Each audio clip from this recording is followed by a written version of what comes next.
last December 24, 2012, I have been placed for this beautiful film, carry the title of First Love. Moving to this moment, the nervousness, excitement, and overwhelm. Happiness that I have enjoyed that afternoon is still fresh in my mind. It is indeed a very remarkable experience for me, an experience that I will forever treasure in my heart, for I have not only won the title of this talent honor, but have also gained new friends in the person of my fellow beauty pageant, Eileen and Kabul. It is beyond my wildest expectation to entitle its crown and position. But it is a great honor to be the successor of this form.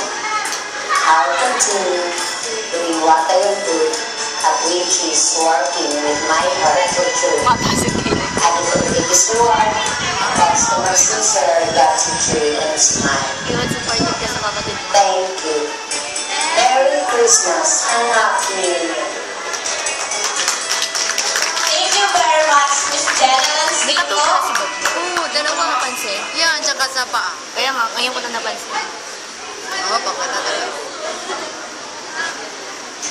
Grabe kita na yun. Sobra. Ayun, yaw niya last year. Hindi. Let's proceed for the winner of Miss Sportman 2013.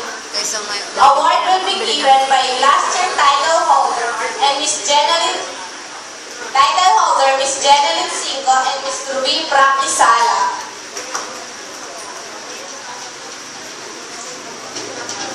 Gawin mga alakas. Stand talaga. Hindi niya yan eh. Pero kukunin niya yan, di ba? Yung mananalo. Protection na na.